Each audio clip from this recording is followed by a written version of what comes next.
Most woodworkers are familiar with Forstner bits, specifically designed to create precise, clean, and flat-bottomed holes, and they're much cleaner than a spade bit. How could they get any better? Well, by adding carbide. These Famag Bormax Forstner bits have a solid carbide 3/32 thick chipper running the full diameter of the bit. The center spur is milled into that chipper, making it a part of the solid piece. The side spurs are canted at a negative shear angle compared to the shear angle of the main cutter. The carbide scoring teeth are set just below the perimeter, creating a scoring cut to prevent tear out.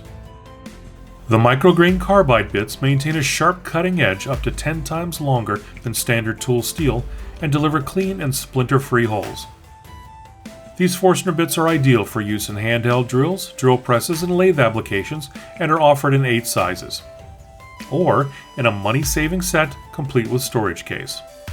These bits work efficiently in a variety of materials, including softwoods and hardwoods, with precise clean cuts. And these Carbide Forstner bits are just as efficient in particle board, melamine, and even solid surface materials.